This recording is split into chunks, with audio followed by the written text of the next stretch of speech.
human condition. In the context of human society, the family, taken from the Latin familia, or from where we draw our English word familiar,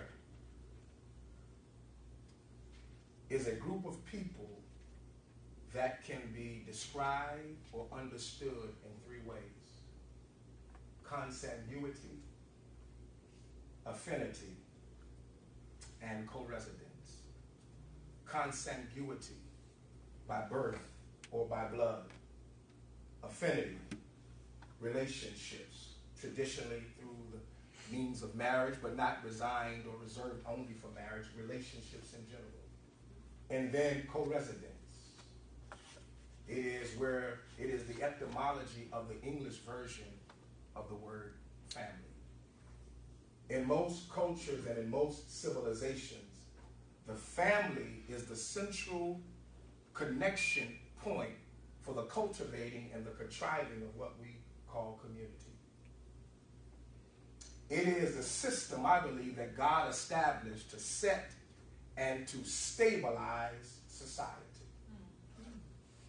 The human family is the most important and invaluable gift that God has given to all of humanity. It is the most valuable commodity that God has given us as humans. It is the imago Dei. It is the image of God. It is the visible representation of an invisible God. It is day 6, live and in living color. The human family is the first lesson learned in our relationship with others. It is where we learn to love, where we learn to care, where we learn to share and to serve, and even, Minister Maceo, where we learn to protect. The ideology of the human family, the ideology of family, is really foundational. It is the foundation, Sister Cynthia, for our morals, for our values, and for our principles. That's why, Sister Bernie, this idea of the imago Dei is so big. Because what happens, Brother Ashe, when you separate me from my imago Dei, you now look at me different. But not only do you look at me different, you begin to look at me deficiently. When you pull me away from my imago Dei, you begin to look at me as other. And you develop an otherness philosophy, an otherness ideology, an otherness theology. And when you develop an otherness mentality, you look at me less because you see me less. And because you see me less, you look at me less and you treat me less. How else, then, can the presiding prelate of this nation categorize a whole group of people as murderers, drug dealers, and rapists? How else can those countries who's been kissed by nature's son be categorized as asshole countries? Come on now, preach. How else can two young men from different parts of the country write a manifesto, publish their evil deeds beforehand on social media, go carry it out and be detained with diplomacy, but one simply selling cigarettes on a corner can be murdered in public with no consequence? Woo, preach. When you detach us from our imago Dei, it gives you a license to treat me however you see fit, because I am less than human. It is the thing. It is the thing that the enemy of human progress and potential uses to eviscerate us. Look at the text that we just read. It's in the text. The first thing that is done is the Adam and Eve's Imago Dei is distorted and dismantled. The first thing he does is dismantle and distort their Imago Dei. He separates them from the God that creates them. Wow. He says to them, those two trees that you see aren't really what they are. God ain't telling the truth.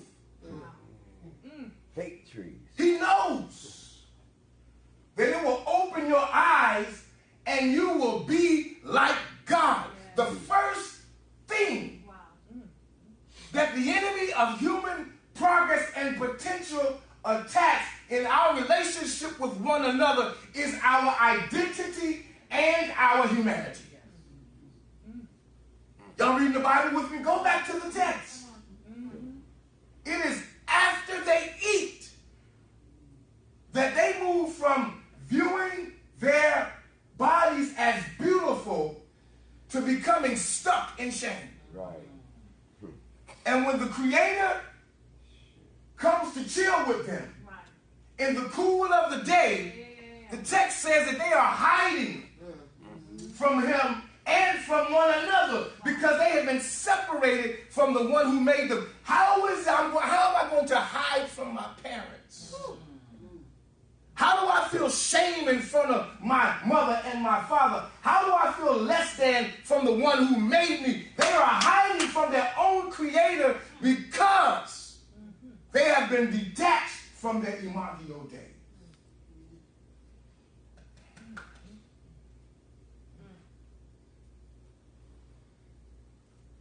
When spiritual warfare is on the rise,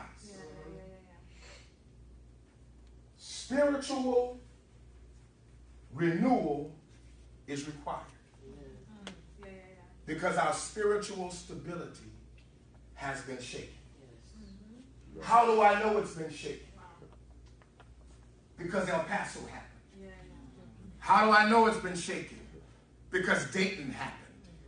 How do I know it's been shaken? Because 600 men and women were detained and rounded up in Mississippi, and when their kids came home from summer school, there was no adults present. How do you separate children from their families unless you detach them from their Imago Dei? See, when I remove you from your divinity, I can look at you any kind of way. And there's any justification because you're not who I am. How do we do that? How do we over-police communities that are black and brown? How do we detain young men and women for running stop signs or simply not putting on their blinker? And because they don't have the resources, they now have to spend 6 to 7 months in jail on your tax dollars. Municipalities are running rampant and municipalities are funding their operation on petty misdemeanors of people of color. When you detach one from their Imago Dei, it justifies any kind of treatment. And so the question really is for us this morning, and I don't know if I have the answer, but the question that must be raised is, how do we turn the spiritual energy of the universe back on its rightful axis? How do we revert this negative energy of evil and distraction from good back on its rightful axis? How do we garner and retain the energy that connects with the universe, that connects with the God that we serve? How do we do that? That becomes the question. How in the words of Dr. Ephraim Smith, a friend of mine, how do we give pushback to this bizarro world? You know Bizarro. Some of y'all old enough to know Bizarro. He is the counter to Superman. He is the ugly side of Superman. He is Superman turned upside down. And so the question becomes, how do we give pushback to this upside down world? How do we do battle with it? How do we retain our dignity? And how do we connect back to our Imago Dei, our divinity? That namaste. Look at your neighbor and say namaste. Look at the other person beside you and say, namaste. Namaste. The divinity in me greets the divinity in you. How do we reconnect with that? I wish I had an answer, but I'll tell you this. In times of crisis, the human family cares for one another, stands up for one another, protects one another, serves one another, supports one another. And you know why we do that? Because we are all a part of God's family. The reason why we stand up for one another, Deacon Keith, the reason why we protect one another, Brother Neville, the reason why we support one another, why we care for one another, why we love one another, Minister John, the reason why we do that is because we are all a part of God's family. When we stand as one, when we stand as a part of God's family, we can fight this racism. We can fight this nativism. We can fight this narcissism. We can fight this prejudice. We can fight this xenophobia. We can fight this homophobia when we stand as one. As one. Shame on us. In the name of Christianity, defacing and demeaning God's creation. Shame on us for calling somebody less than a child of God because of their sexual preference. I know I'm going to get some hate mail. Shame on us for degrading somebody because of their preferences or because of their socioeconomic status. Shame on us. Shame. Yes. The human family. We're all part of God's human family, not yours, not mine. God structured this. That's right. And I'm not going to demean your humanity and your divinity because of some preference you have. Wow. I won't demean your humanity or your dignity or your divinity because of the complexion of your skin or the texture of your hair or the length. I'm not going to demean you because of your features. We're all a part of God's family, the human family, the human condition.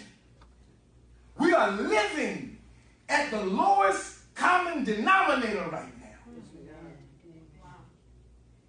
When you have no respect for family, Come on. no respect for children, we are living at a base level, and we need to deal swiftly and intentionally with this. What is the body of Christ going to do? I'll tell you again. We love one another. We care for one another. We support one another. We pray for one another. We serve one another. We do it because we are all a part of God's family. Hezekiah Walker said it best, and I think we have the song. Hezekiah Walker said it best. I pray for you. You pray for me. Because we're all a part of God's family. Stand with me. Agree with me. We're all a part of God's body.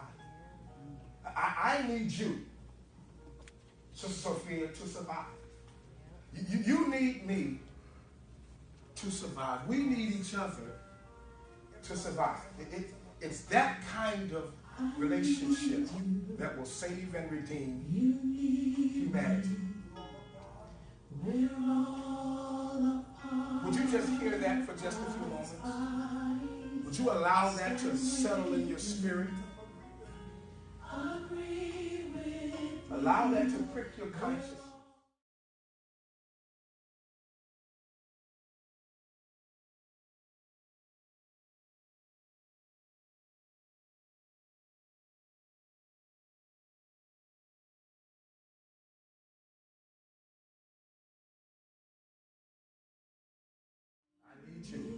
I need you to survive. Yeah. Tell your neighbor. Look at your neighbor and tell him you are important to me.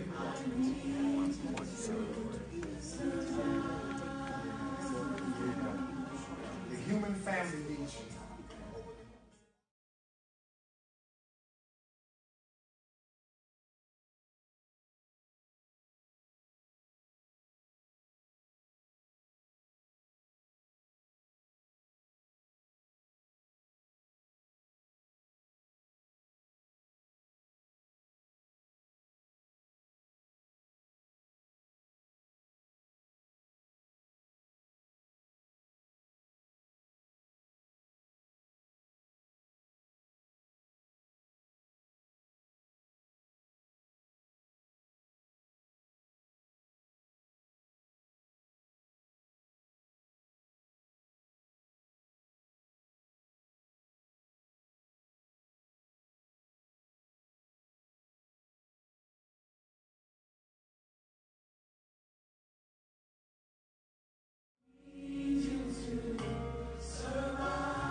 we're done now. We're going to have our benediction and our offering. But in light of these incidents that have occurred over the last week or two, and what has really been happening over the last decade, even under one of the greatest presidents to ever grace the face of the earth in President Barack Obama, we've been watching and witnessing over the past 10 years really a disintegrating of human dignity transpire before our very eyes. And I'm just convinced that with all of the barriers that we have created as humankind, there is one force in the universe that can change and turn this around. Jesus embodied it. Jesus lived it. Jesus talked about it. Jesus said that we are to, the greatest command is to love your neighbor as yourself. Love. Love. How do you love? It's a tangible act. It is an active word. Love is not something that we just say. Love is something that we do. That's why we said in the beginning of our conversation in Matthew 25, Jesus says, those who did not serve me, or those who did not serve people that look like me, here is your resting place for eternity. Either you're on my right or you're on my left. When did we not serve you, Jesus? I was hungry and you fed me not. I was thirsty and you didn't give me anything to drink. I needed somewhere to stay and you didn't help provide shelter. When did we do it? When you did it to the least of these. You did it unto me. Humanity has got to get back to the basics. And that starts with an L and it ends with an E, and the letters in between are O and V. We got to get back to the place where we are loving unconditionally. If the human family is going to change the human condition, it's going to be by that soul force that we call love. And so some of us in here, we're going to have to go home and we're going to have to pray to God to help us see our fellow brothers and sisters with the same level of dignity that our God sees us. Because some of us have been casting judgment and dispersion because of people's religious expressions or with the way that they express their religion, even within Christianity. And we've created division and separation on doctrine and dogma, when the only thing that we've been commanded to do is love. It's human family. And the human condition can be changed by everyone that's present today. Come on, give the Lord a hand clap of praise this morning. Come on, give the Lord a hand clap of praise this morning. I want to do this really quick, and then we'll have an offering, and we'll be out of here. Is there somebody this morning who has never said yes to the powerful and soulful force that we call Jesus Christ? If you have never made a cognizant and conscious decision to connect with him, to live your life, can I invite you to do so this morning? He will change your life. His messages, his ministry, his context, everything about him will change how you view life going forward. So if you want to make a decision today, can I invite you this morning to do just that?